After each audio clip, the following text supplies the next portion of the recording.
Hi, well, good morning to you all. My name's Richard Campbell, and for the last 50 years I've been involved in engineering, and for the last 42 years I've run and owned Ward's Engineering in Rugby, and we are specialist engine reconditioners. Now, I'm not here to solicit business, far from it, and I'm not here to say that I'm the last word in authority on engine reconditioning. There are lots of people in the Rolls-Royce Club who are far, far more knowledgeable about Rolls-Royce and Bentley cars than I am. And all I'm here to do is to show you how I rebuilt my engine and how I overcame some of the technical problems. Now, we'll conduct this morning as an open conversation, really. So just pipe up as we go along if there's any questions you've got or want me to clarify anything further, or if you want to contradict what I've said, I don't mind.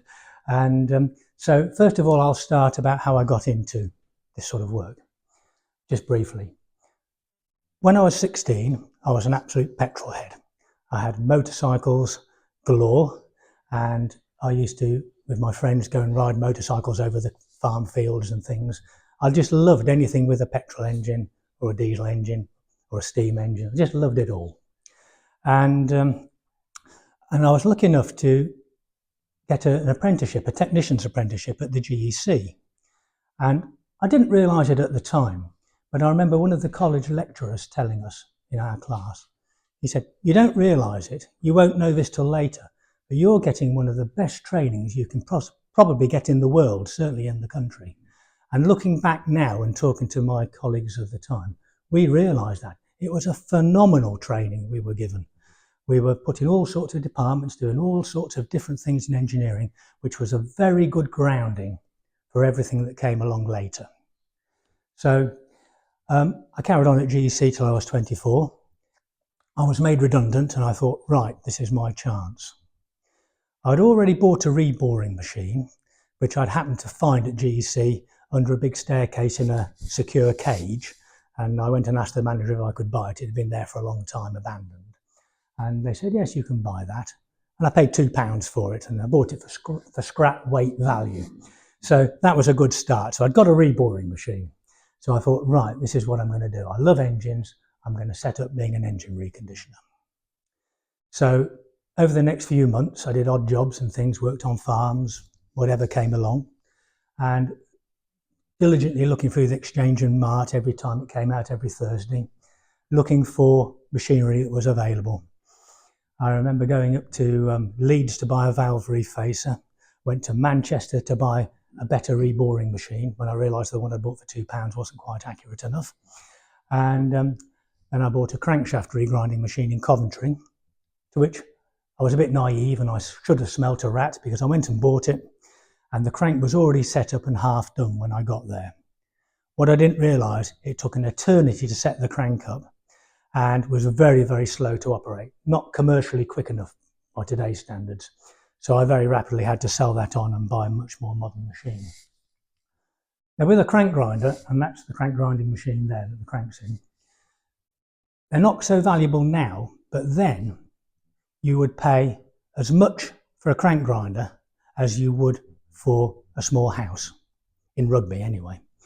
They were phenomenally expensive, and it was serious sleepless night stuff. Should I invest that sort of money, or not? Because it was, I think it was probably about £12,000 then. And at that time, a townhouse you would buy for £10,000 to £12,000.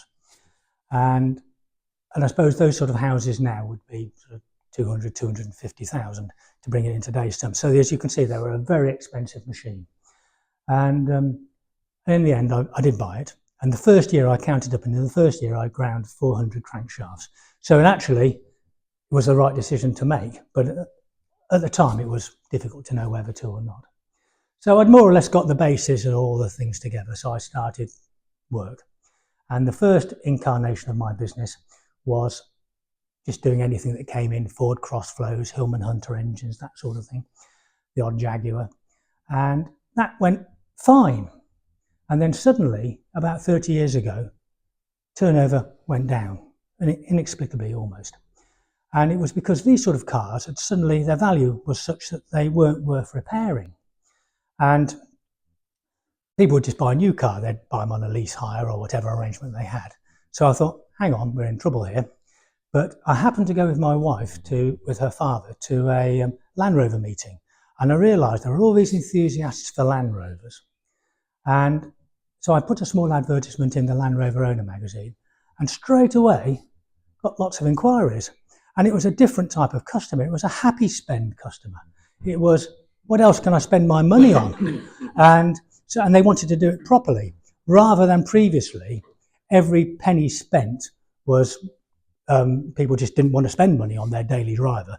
It was resented, whereas this was a happy spend. So it was a different emphasis. So I carried on specialising for the next 20 years, really mainly doing Land Rover engine types. About 12 years ago, the competitor in our area decided they wanted to retire. And they came to see me to see if I'd be interested in buying them out. And after a little bit of negotiation, that's what I did. But they had a white metalling shop for doing vintage engine bearings. There was no equipment in it, just the burners were there for melting the metal. And I thought, I'm going to start doing white metalling. And there was a chap called Graham Walker, who used to do white metalling in Rugby. He was retired, and I used to grind his cranks for him and things. So I phoned him up and asked him about it. He said, I'll come in and show you what to do. So he came and spent a couple of days with me and told me what equipment I needed to find. And so I found a line boring machine on the borders of Wales, and at another place in Wales yet again I found a conrod boring machine, and I brought it all together, and then I started to do it. And of course my wife thinks that people can smell white metal from 100 miles away, because without any advertising at all, people just turned up on the door and said, I understand you're doing white metalling. So and that's what brought that along. So I started to get involved in doing vintage Bentleys, WA Bentleys and things for people, and it just more and more work just came in. So as well as doing the modern stuff and a few Land Rovers, I do an awful lot of classic work, predominantly Alvis, Lagonda, Rolls-Royce and Bentley. So that's a brief resume of how I got into this sort of work. And now I'm going to talk about, on my 2025, I'm going to talk to you about how I rebuilt the engine. I'm probably in a privileged position because I've got a very good toy shop full of machines and equipment, as you'll see. So some of it was perhaps quite easy for me to do. But nonetheless, hopefully, if you're thinking of doing a rebuild, it might give you a few little pointers of how to start it. Now, I bought my 2025 with a noisy engine, and I knew I'd got to rebuild it. But I was happy to buy it because the previous customer had had the radiator re-cored. It had a stainless steel exhaust system put on, a new exhaust manifold, new carpets, the leather work done inside. It had all been retrimmed. The paintwork was in quite reasonable condition, but the engine had been neglected, hadn't been done. So I thought, well, that's a car for me really, because I don't like doing body work and things, but I do like doing engines. So here we are. So strip the engine down, and I'm not quite sure whether all these are absolutely in the right order, but there's the crankshaft. Now that's in a crank grinder. You can see that I've reground that crankshaft now. The journals have been reground. Because I'm doing re-white metalling the bearings, it's not actually critical what size I grind it to. Normally you'd go in 1/10 thou or 0.25 of a millimetre increments. But all you do on a vintage engine like this, if you're going to remake the bearings yourself, is take the absolute minimum off so that it cleans up, so that you're leaving as much material there for the future for someone else to rebuild it in the years to come if there's a need. There is a limit on these cranks, in theory, of about 40 thou is the maximum you should take off. If you take off more than that, then they suggest that you are seriously running the risk of a crankshaft failure, i.e. snapped crank. But the way to minimise the chance of that is on the grinding. You'll see a formed radius there. That radius is very, very critical, but it flows from the journal nicely up. A bit like on a tree where you've got the tree trunk coming like that. It takes all the stress out. It allows the crank to twist and turn and bend inside the engine, which they do, without having a stress-raised area, which would be present if you had a sharp corner in there. All that stress would be concentrated at that one place, and then you would be very lucky if you didn't snap your crankshaft. So we'll move on to the next. That's the cylinder block. Now this is on the boring machine, and I've bored it out to put cylinder liners in. And these blocks corrode from the water jacket inwards. And that there is showing you, I've taken out enough material to press a liner into, but you can see that there's a small little hole there from corrosion. So I've also, because these blocks are quite fragile, they're 90 years old or so, and they're corroded and they've had a life, you don't want to put too much interference and too much pressure on the block when you're pressing the liner in. Normally you would put them in with about 0.03 of an inch interference and press them in with you need a few tons to press them in. But that exerts quite a high radial pressure outwards and would cause the block to split. And I haven't done it, but I have known a company in Coventry do just that. Press the liners in, and then you've got a nice crack down the centre of your line, down the centre of the cylinder block. So I've counterbored there, and I'm putting liners in with a flange, so that I can put a reduced interference into the liner and the outside diameter of the liner and the bore, and the flange will clamp the liner in position as well, with the cylinder head gasket on top and the cylinder head on. So it's boots, belts and braces really.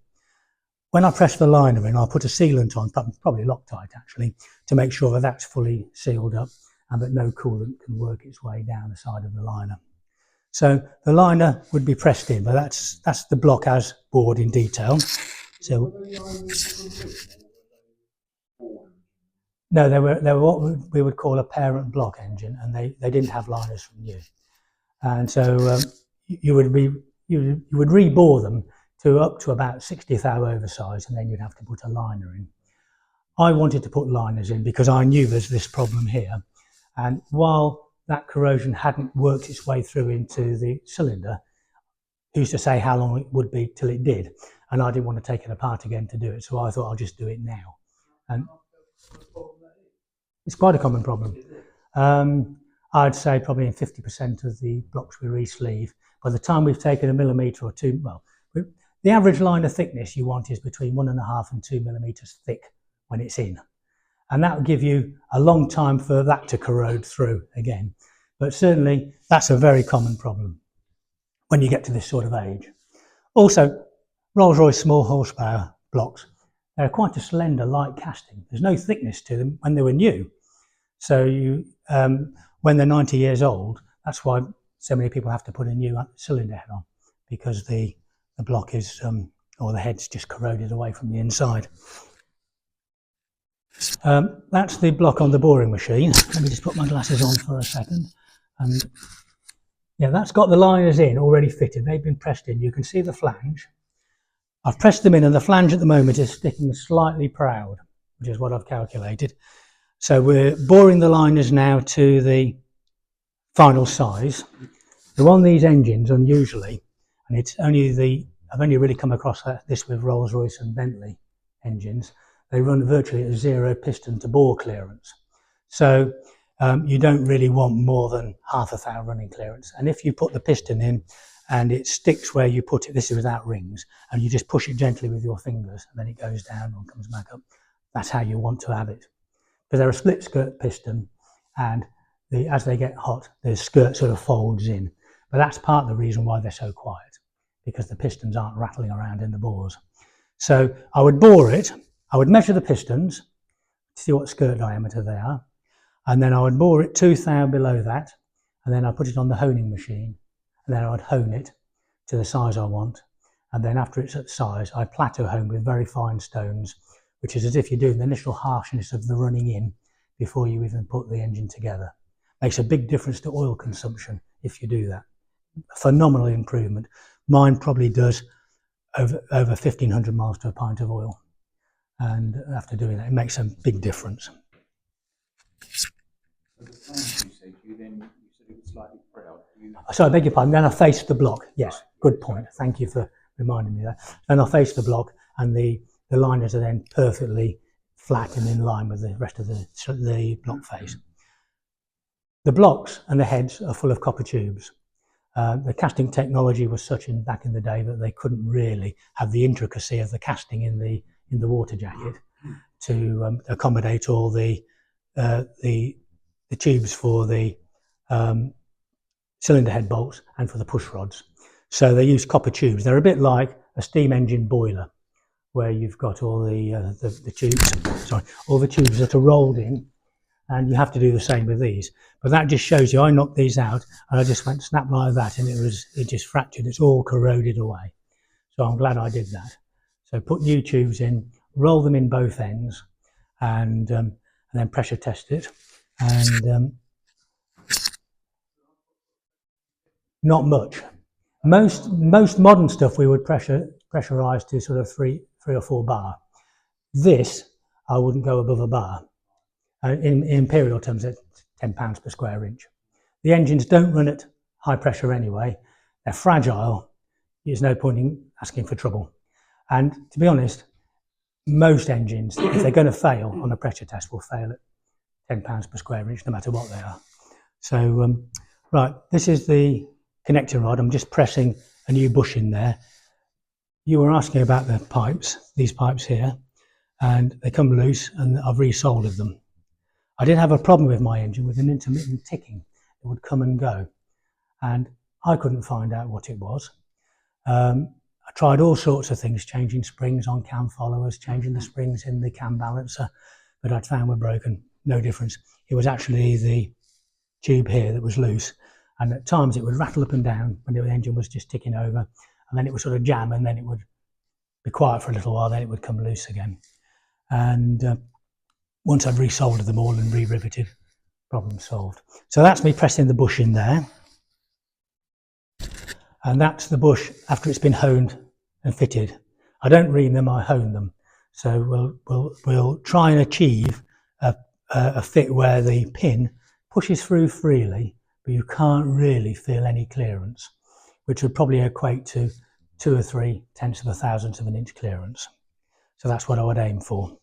I'd aim for that on any engine, not just on a big conrod. We'd aim for more than that, of course, but on a small car engine, that's what we'd want.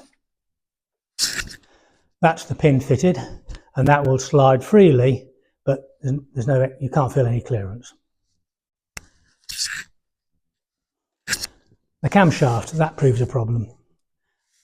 On my engine, the cam bearings, which have the oil that drains down from the cylinder head, goes through some little holes and little channels, and it feeds, not under pressure, just by dripping into the bearings. Those holes had all blocked up with silt and gunge. The bearings had all worn badly, but the lobes were all in very good condition. Often they're worn as well, but the lobes had survived. So what I decided to do on that was, in the crank grinder, I ground all the journals 5 thou undersized, so they're all cleaned up. Sent it off for hard chroming, got it back from hard chroming, and I ground them and finished them 5 thou oversize. So we've got a skin of hard chrome 5 thousandths of an inch thick. And then on the bearings, which are there, which are now cleaned, I put a mandrel in the lathe, turned it the same diameter as the bearings, plus a little bit, plus about 1 thou. So they, when you clamp them on, they held fine. And then, sorry, I'm telling you wrong. Sorry, I did that, but I did it on the outside diameter, a bore which they go into, the same diameter as the housing in the block. Pushed them in, and then I bored them in to 5 thou oversize and then hone them slightly to get the clearance. So I was able to restore the camshaft without having to spend £2,000 for a new one. And so it cost me just a couple of £100 for the hard chroming and a few hours work. And that worked very well. That's the front camshaft bearing. That just shows the old one which I took out. This one, that shows the new one I made, the new bronze bush I made, and it's honed. That's all that's showing you. Flywheel. My flywheel had lots of welding on the teeth, chewed up, was in a terrible state. People had welded the teeth in the past. The teeth are actually integral with the main body of the flywheel. So I thought, well, I need to put a ring gear on. If you buy one from any of the suppliers, they're quite expensive. I'm not sure exactly, but they're probably £500 or £600. So I phoned around various companies that I know that deal with obsolete engine components.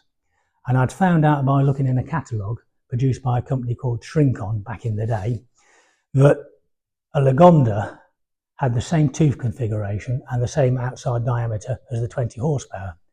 And then I realised that the 20 horsepower has the same as the 2025 as far as the ring gear is concerned. So I phoned them up and I said, have you got this part number? Oh, I shouldn't think so. We'll go and have a look. Came back and said, yeah, we've got one. But it's got Lagonda written on it. I said, that's all right, I'll have that. How much is it? £70. I said, lovely. So I machined, that's with all the teeth removed. So I machined it all off. I left a little ridge on there. So the flywheel goes on there and it occupies that amount. So you've got that 2 or 3 millimeters. So you heat the ring gear up, it expands of course, you drop it on, it contracts, and then you've got the interference which should hold it in itself, but boots, belts and braces, we've got that little flange as well. So if it was to move over years, it's going to stop there. It's only going to move a very small amount. It's not going to come off in operation. So there's the ring gear fitted, the new ring gear. And when I heated it up, I'd calculated it all. I gave myself 18 thousandths of an inch interference, and I measured it all carefully, heated it up, dropped it on, clunk, clunk, clunk, clunk. I thought, oh no, I've made a mistake. And after about 30 seconds, the clunk, clunk was less and less. After about a minute, I couldn't feel anything. And after 5 minutes, it rang like a bell. It was so tightly on, so I hadn't made a mistake, even though I thought I had. And that works very well. Whether I could get another Lagonda ring gear or not, I don't know, but it worked for then. White metal bearings. This is the mould that you use there. That's the crucible there with the molten metal in there. The shell, the old housing, or the backing, is there. You melt it up, you run the white metal out, and so you're left with just the steel shell. You clean it, reflux it, put it back in. You heat the metal to 400 degrees centigrade. That is very important. And what's also important is you heat all the mould and everything up to almost as hot. Not quite, but almost. What people often do is they make a mistake of not heating it up enough or not being able to measure the temperature.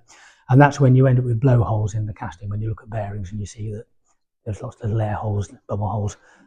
So if you do it properly and get the temperatures right and flux everything properly, it should look like that when it's cast. And then that's them again coming out. So you can see there's more clearly the backing of the old shell. They're the connecting rods with the shells in, and they're ready for machining. That's the conrod boring machine. So you've got the white metal bearing there, which I'm machining. I'm machining them to give them about 2 thousandths of an inch running clearance. You don't want much more and you don't want much less. If you can get 2 thou, perfect. And so the important thing, of course, and you've got all the calibrations there, is centre distance from the centre line of the gudgeon pin to the centre line of the big end. That's quite critical. And so you'll hear people scraping bearings and things. You shouldn't need to scrape bearings. If you machine them right, they should assemble and it should just be perfect straight away. And so you do all those, of course, take them out, and then you fit them and make sure that they run okay. And then you make sure everything stays in order. Nothing is interchangeable from this point onwards. Everything has to go, the bearing has to go in that cap, that way round, and the shims, which you probably can't see, they also have to remain in their place. So everything should be match marked, so there's no confusion on assembly. That's a close-up picture. That's the cutter generating the radius in the, and also machining the thrust face on the side of the big end. On the big ends, on the small horsepower engines, it's not that critical really. You're not relying on the thrust to limit the thrust. The thrust is limited on the gudgeon pin. So all you want to make sure is you've really got, there is a dimension to work to, but if you're a little bit below it or a little bit above it, it wouldn't make any difference practically. And you've got a nicely generated form cutter there with a radius, which generates a nice radius there. Please feel free to ask questions as we go along if you wish. That's the crankcase on the line boring machine. Same sort of procedure. All the white metal bearings are in there, all being bored through, all dead in line, all have to be match marked, same as the big ends. And if you got them out of position, even one bearing out of position as you assembled it, the crank would almost certainly lock, and you'd need to find out what you'd done wrong. So again, that's greater detail of the line boring machine. There's the cutter there. You set the cutter with a micrometer, which sets it very accurately. You can bore, just allowing for the fact you get slight temperature variations, but you can easily bore within 0.2 of a thousandth of an inch from what you want. I mean, I'm not saying that would stand up against a calibration block because it depends on temperature, but you're measuring the crankshaft at a temperature, you're measuring that at the same temperature in your workshop, so you can be pretty accurate that the clearance you get is exactly what you want. That's another one showing the line boring machine again. Can I ask a question? Yes. So to do this work, you obviously need the crankcase, the crank, the block, pistons, but in essence, could you receive those components, do this work, and then the components go back to? It's always best, yes, it can go back, yes, that whoever's doing this work has the crankshaft as well, and they should fit it. I know some people don't fit it and they just wing it and hope it's going to be okay, but you should fit the crank and make sure, I know it takes 2 or 3 hours to do that, but you should do it and make sure it rotates freely. Just double check. It's just inspecting your work, which is a fair engineering procedure really, to inspect and make sure everything is as it should be. And so you'll see the block is bolted to the crankcase underneath.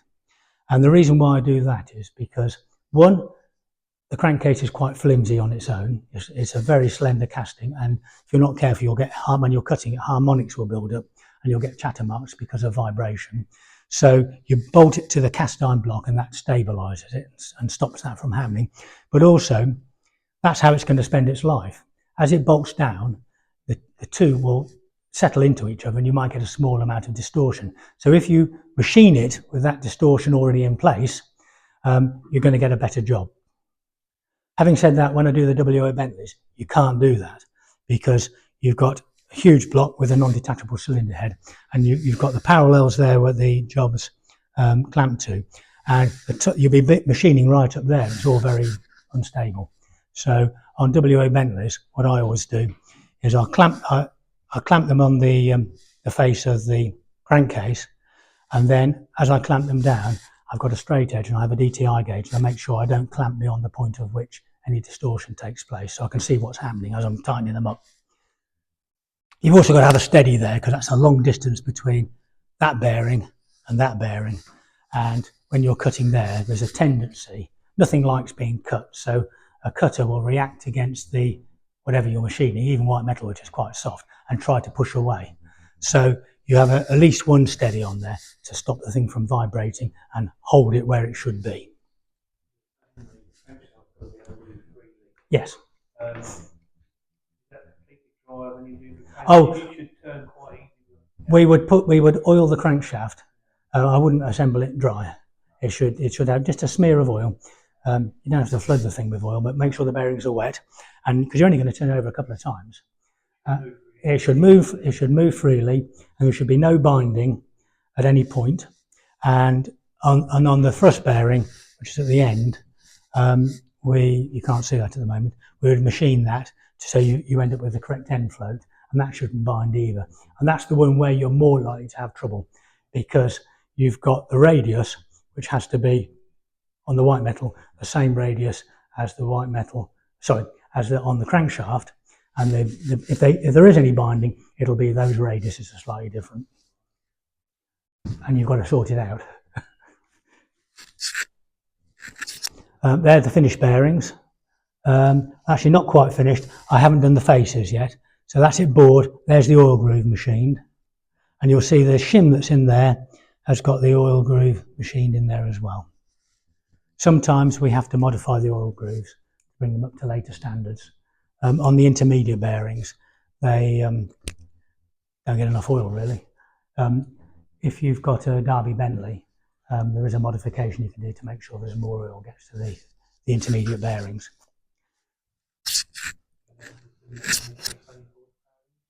No, so you haven't got to worry about a 20 horsepower engine the same way because you're not producing anywhere near as much power. And the bearings on the 20 horsepower are smaller in diameter. Not that that makes any difference to the matter, but they're a bit different. That's a rocker arm there. So what I've done there, we've put a new rocker shaft, pushed the bearings in. These are flanged bearings. They're not all flanged, but these are. And being a bit obsessive, I'm machining the flanges, so I've got only the minimum of end float on the rocker.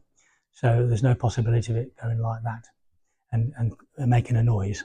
So I machined them so each rocker has got 2 thou clearance all the way along.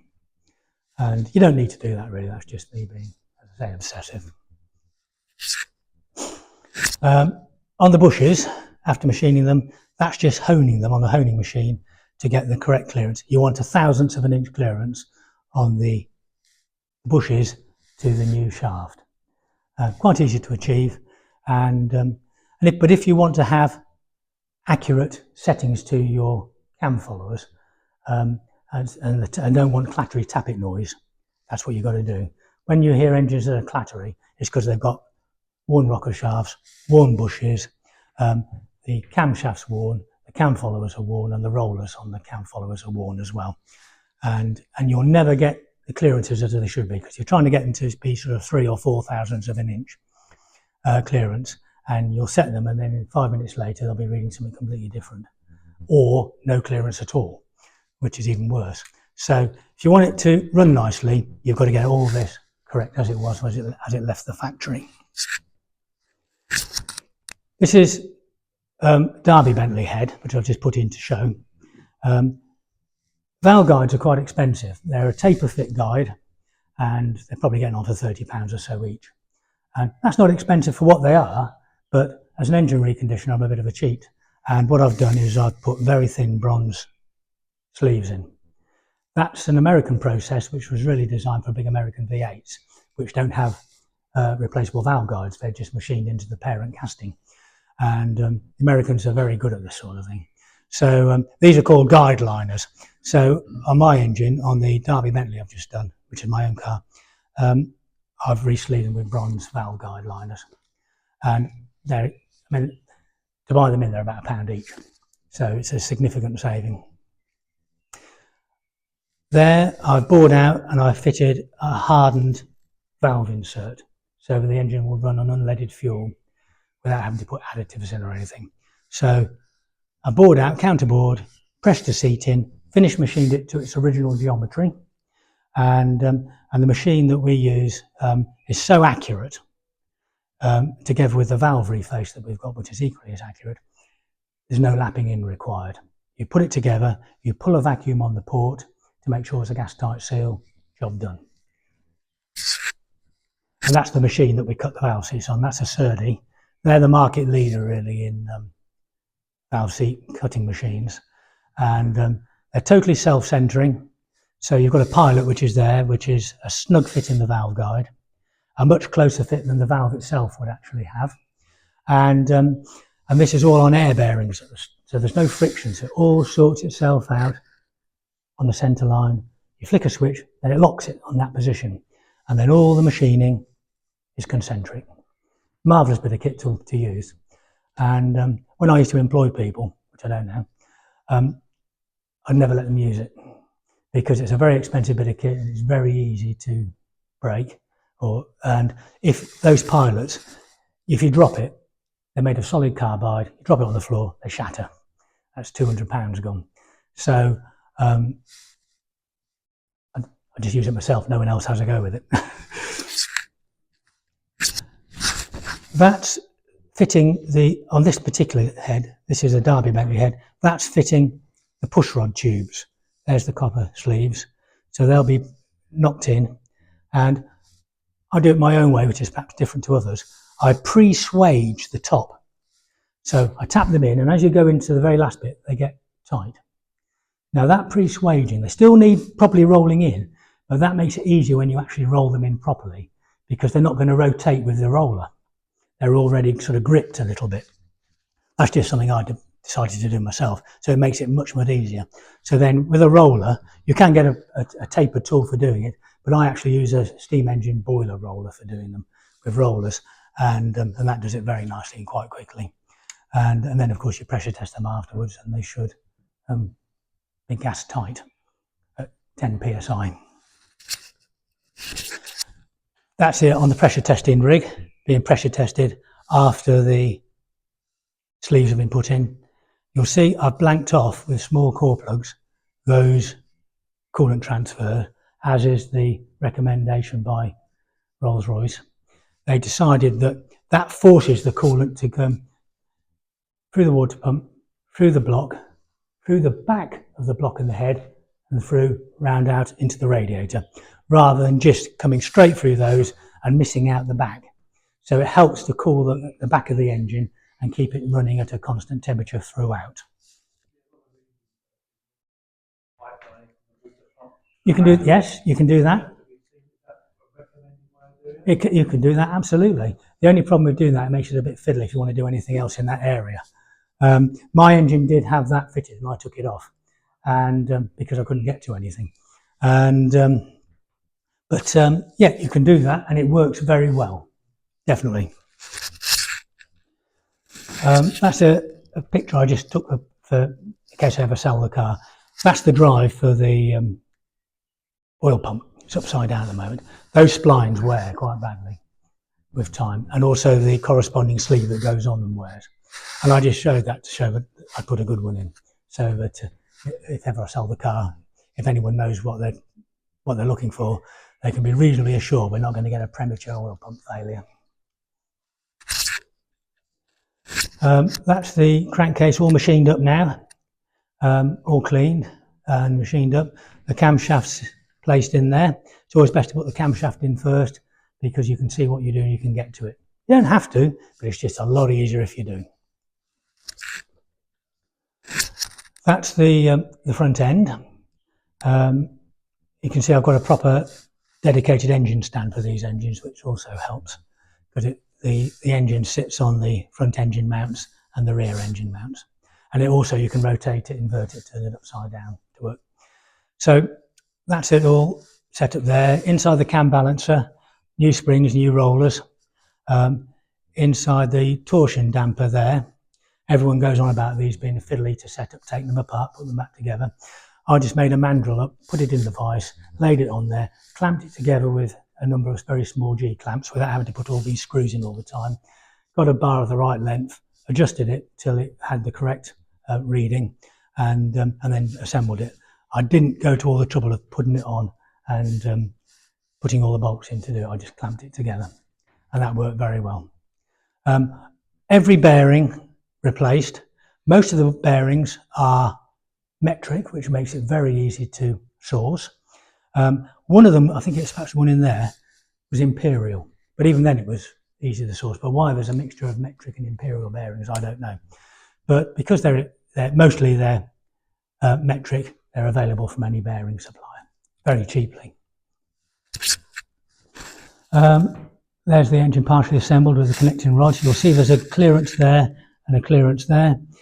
As I say, the connecting rod on the big end runs at quite a big end float there, and it's at that point there where you've got the small end and the piston, and that's where your end float is. I've never come across any other manufacturer doing that in all the years I've been doing engines, and to be honest, it isn't really the best way of doing it, but I'm not going to criticise anyone else's decision. No one else does it, and it's much, much better really if you've got your end float there. But anyway, that's me dropping the cylinder head on. That's a brand new cylinder head. Mine was scrap. It had a great big crack in it, and I didn't want to have the crack repaired, because repaired cracks often at best don't last very long, and at worst they fail straight away. So genuine head gasket, new old stock head gasket, rather than a not so nice replacement one. So we drop the head on, and there we are again.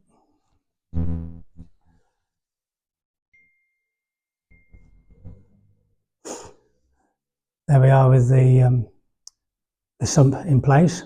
New oil seal. The oil seal is a scroll type oil seal, but I did put a new fibre thrower in there as well, just in case. So When I ground the crank, I'd found that previously, whoever had ground it 5 thou out of true, and the gears were at the front were going in and out of mesh, and I imagine it was quite noisy because of it. I clocked the crank up on the rear flange and at the front, and when I ground it, I trued it all up again, so I got the concentricity back as close as I could possibly get it within a couple of tenths, hopefully. And the engine does run very nicely now, I have to say. There's the engine going back into the car.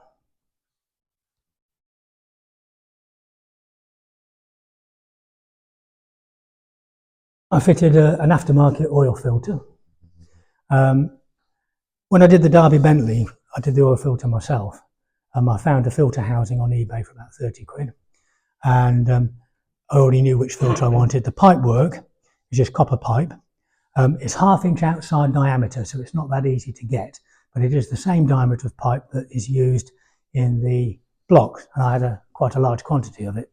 So I had to buy a 1/2 inch pipe bender, which is from America because they still use 1/2 inch OD pipe there. And even with buying the pipe bender, I did the whole kit for under £100, even buying the pipe bender. Whereas I think they're probably about £400 somewhere around there if you buy the kit from any of the suppliers. That is really worth doing. Now, when I built the engine, I got a new aluminium cylinder head on. You start the engine, sounded great. After a few moments running, a couple of minutes, it started to be very rattly on the top end. And it wasn't oil supply, and it took me just a little while to work out what was happening, and it was the cylinder head. And I phoned up the suppliers of the cylinder head and I said, have you had this problem? And they said no. And I thought, that's not quite right really, because I've heard of this problem where they're a bit rattly. But anyway, I realised that what was happening was the cylinder head was warming up very quickly and expanding, and the geometry was such that as the engine warmed up, if you can imagine, you imagine my hand, there's the pedestal, you've got the rocker arm there going like that, there's the valve, there's the push rod, the head expands and that clearance gets bigger. So whereas I set them to sort of 3 or 4 thousandths of an inch, suddenly they were reading 8 thou. So what I did was, I thought, well, I tried several things. I tried putting springs on the rocker arm like they do on the old Alvises to stop them from rattling around. I put springs at the bottom of the push rod with little collars round to stop them from rattling, but it still made this noise. So what I did in the end was, I thought I'm going to have to make some new push rods. Well, the push rods are very long and slender. And if you're not careful, I don't know the maths I know, but I know the Euler principle is that if you've got something that's not very big diameter and very long, if you compress it, it's going to buckle very quickly. So I, first of all, looked at what material I needed. And I found that 7075 T6 aluminium bar, aviation grade material, which was hardened and tempered aluminium, had the correct coefficient of expansion, the linear coefficient of expansion, so that over that length between that finial and that finial there, will expand the engine running temperature to restore the clearance to about 3 to 4 thousandths of an inch. And also it's a very strong material, very strong indeed. And so I bought some 1/4 inch diameter, which was the smallest diameter I could get.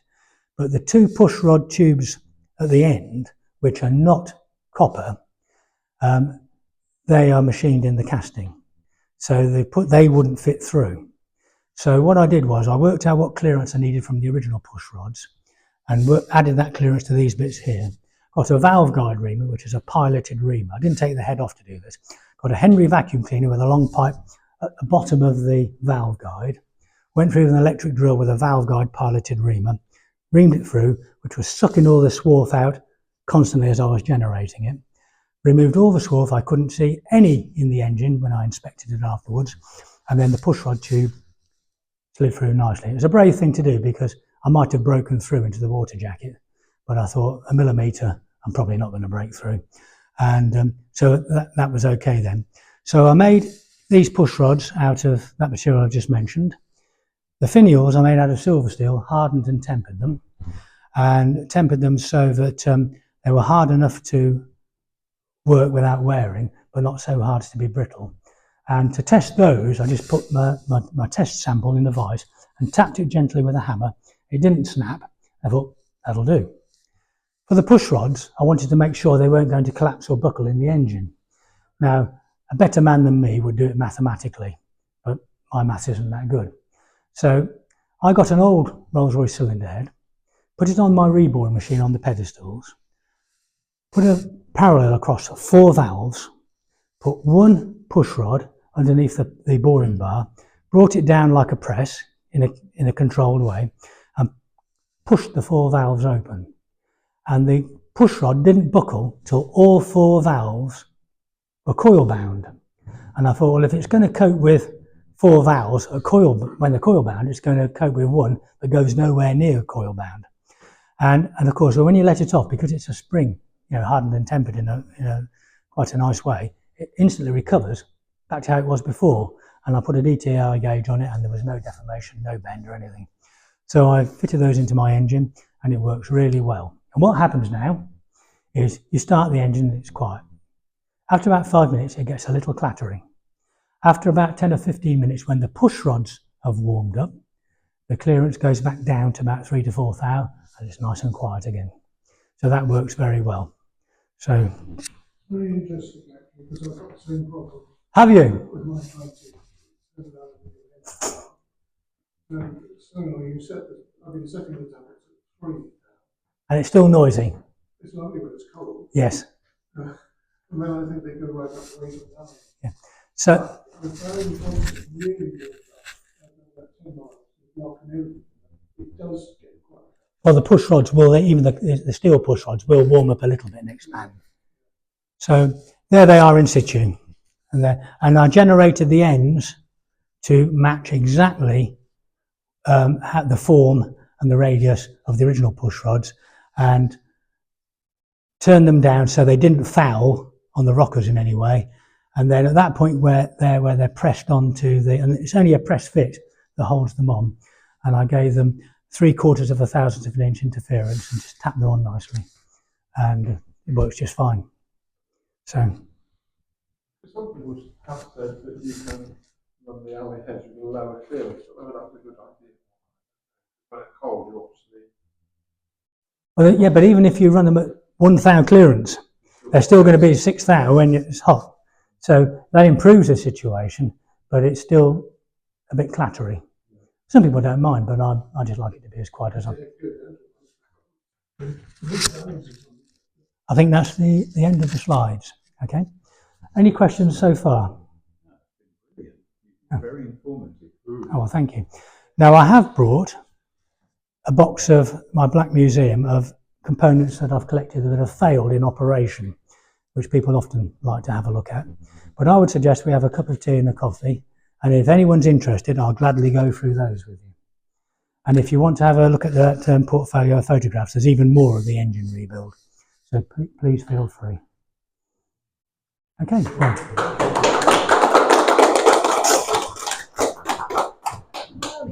Hello there. Morning. Hello, Claire.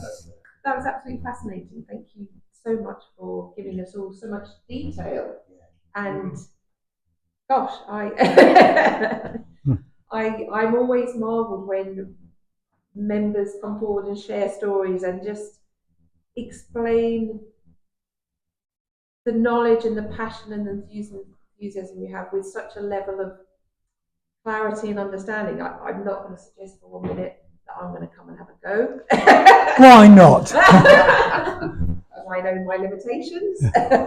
But in terms of talking us through your passion, brilliant. And when you also talked about happy spend, that for me resonated about what I hope club life is going to be about. It's about happy spend. Well, that's classic cars as well as the Land Rovers, of course. Yeah, so no, absolutely. So I totally agree with you. I think a coffee would be a good idea. Before we go for coffee, does anybody have any more questions while we're here standing together? Yes, tell me, how do you generate that much heat on certain parts of the engine there doing your shells? A gas burner underneath the crucible, and it's in an insulated box, and gas burner just drops into it. How do we get back? I'm sorry? You can achieve Oh, that. absolutely, you can overheat it. You're looking for about 400 degrees, well, 380 to 400 degrees centigrade. And I mean, it is very hot. If it can be quite dangerous. You need to have the full kit on to do it, and breathing mask and a face mask, leather apron, leather gauntlets. If you splash it on you, and it can burn you very badly. The problem that people make with white metaling is that they don't preheat everything. And if you've ever heated up a bit of metal with a torch, you'll notice on the surface you get moisture forming. And in the porosity of metals, you've got water basically. And if you were to have your pot of white metal at 400 degrees and you put your ladle in there to scoop some out, and you haven't preheated that ladle, it will explode. It will flash boil so quickly the water that's in the surface of the material, and you'll get white metal everywhere. So everything must be preheated. It's not something to do at home. If you haven't had someone show you how to do it, you can get into a lot of trouble. I mean, I do get people who are good at machining and have a nice workshop at home sometimes just ask me to cast it for them, and then they're going to machine it themselves. And that's okay. I can understand why they want to do that. I've got a Model T as well, and you go on YouTube and lots of people do their own Yes. white metal, but they seem to use like oxide settings to put black, like black soot. Well, they put the black soot on because they don't want the white metal to adhere. But the truth of the matter is, if you haven't fluxed it, and if you've got a very small layer of oxide, which you get almost immediately after heating something up to that temperature, it usually doesn't go where you don't want it and will just flick off. You can also, if you get some fire clay, mix it into a little paste and get a poster paintbrush and paint it on the back. That's a more controlled way of doing it, and that has the same effect. That's what I do. And then you don't get, if any white metal does overflow, it just won't stick to where you don't want it. You mentioned shims. Did they build into the white metal? Probably not in Rolls Royce, but like obviously white metal generally wears a bit more, historically more quickly. The idea of the shims that you could take tolerance of wear. I know what you're referring to. Some engines do have shims that they come in a pack of shims sometimes, and you'll just peel one off, one of 2 or 3 thou thick, and close the journal up and partially restore the diametral clearance, but only on one axis. Yes. So it does improve things, and if it's an old Lister or something like that, it's just going bang, bang, bang, bang, bang. Yeah. The shims here, I don't believe were for that purpose. I believe it was a manufacturing thing where they made the rod, they sliced it through to create the cap and the rod, and the cut they took was 100th of an inch, 100th thou thick, 1/10 of an inch, and the shims there are to restore that so that the bore now forms a true circle again. That's why I think they did it. But you can reduce the thickness of the shims a little bit just to tighten things up if you wanted to, but I don't recommend it. I know people do that. You mentioned the piston with split skirt. Yes. Are all the Bentley and Rolls Royce have split skirt? The WO Bentley ones I've done, I've not come across that. All the Derby Bentley engines I've done have. I don't know about the old Ghosts and things like that. I don't. They do as well, do they? Very likely. It was very common and was used a lot. BMC did it a lot in the 50s and 60s, and then it seemed to go out of fashion, really. But nowadays, with lots of engines, you have to be very careful with running clearances, because the days of the good old Hepalite piston, where you could rely on boring the block to exactly what it says in the catalogue, and then you put the piston in and you have the correct clearance, that's long gone. So you'll buy a set of pistons from X, Y, or Z. There's no real control of what alloy they've got. I'm not saying it's the wrong alloy. I'm just saying there's no control over the expansion rate of it. So what I always do now is I'll bore the block, leave a generous honing allowance in sometimes, maybe 4 thou, hone with coarse stones to just below the size, medium stones to the finish size, and then plateau hone when we've got to that size. So you have to knife and fork them nowadays, I suppose. Sorry. Thank Thank you. Does anyone else have any more questions? One last question. How would you consider the engineering in the 20s with these engines? Were they far superior at the time, or?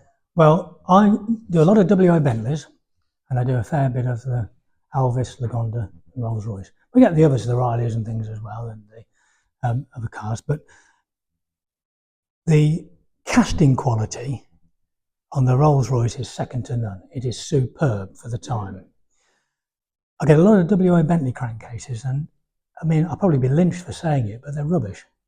They work very well, and I love them, the cars, but they're usually full of blowholes. And I remember someone once bringing a crankcase back to me and said, "You haven't cleaned this, Richard, properly." And I looked at it and I said, "That's not me not cleaning it. That's historic. That's porosity in your casting. And that's what you're looking at there." Oh, yes. And I think it was probably because Bentley's sent everything out initially and had them to subcontractors. And by the time they've got it back in and found that it's got blowholes in, then they probably used it rather than send it back because they needed it for production. That's only me surmising, of course. And but no, the castings are superb, and the quality of the engineering is second to none. Yeah, nothing else that I've come across really is as good. I've done Bugattis; they're very good as well, but I don't think they're quite as good as the Rolls Royce. After you've done your white metals, and you say you've got yours run pretty well, would you still have had a running in period? Or? Oh, definitely.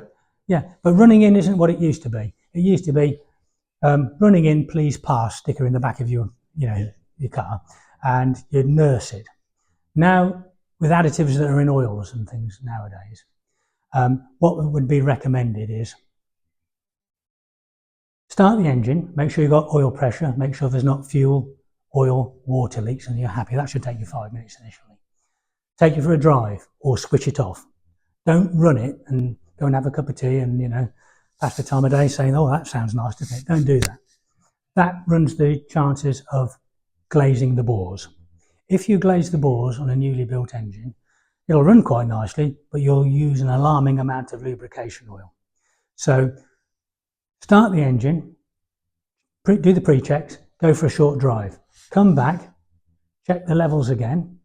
Always be careful when you undo the radiator cap, put a towel over it, because sometimes if there's an airlock or something, it will and blow hot liquid all over you, which is not desirable. Then I would recommend that you go for another longer drive, come back, after 200 or 300 miles, retighten down the cylinder head, readjust the rockers. Do that several times, because each time the gasket settles a little bit more. And then after that's 500 miles, change the oil. And then keep changing the oil every 500 to 1,000 miles. And don't use super duper oils. Comma Classic is great. Don't bother with semi-synthetics or anything like that on an old engine like this. And if you've got a clean engine because you've rebuilt it, you don't need a high detergent oil because it's clean. And just keep changing the oil. That's interesting. You were saying about the head gasket down. I suppose there is that allowance in the manufacture of the gasket, but that allows, as you say, to tighten down a second time and compress. Well, the reason why I mention it, you're quite right in what you say, is because for the last 20 years, people have used stretch bolts on modern engines, which are really like powerful elastic bands pulling the head down. And as the gasket settles, so the head just automatically comes down. And also modern gaskets are often multi-laminate steel, and they don't compress in the same way. And so people forget about it. And that's why I remind them, because people just think, "Oh, I can just drive it on." And then 500 miles later, they've got a head gasket that's leaking because they didn't retighten it. So it is so important on these classic cars to tighten the head down. And I would do it twice. Do it after a couple of 100 miles and then do it again after perhaps 1,000 miles. And always slacken off the nut first and then bring it back up, because the nut will stick sometimes and you'll put your torque wrench on it. They didn't use torque wrench back in the day, but I always tighten them up to about 18 to 20 foot-pounds. You don't want to go much above that because you'll stretch the stud. And then once you start stretching it, it never stops stretching. That's always a worry. Yeah. So if you do them 18 foot-pounds, you're safe. And then do them again. But if you just put a torque wrench on and you haven't slackened off the nut, it'll just go click and you'll think, "Oh, I didn't need to move."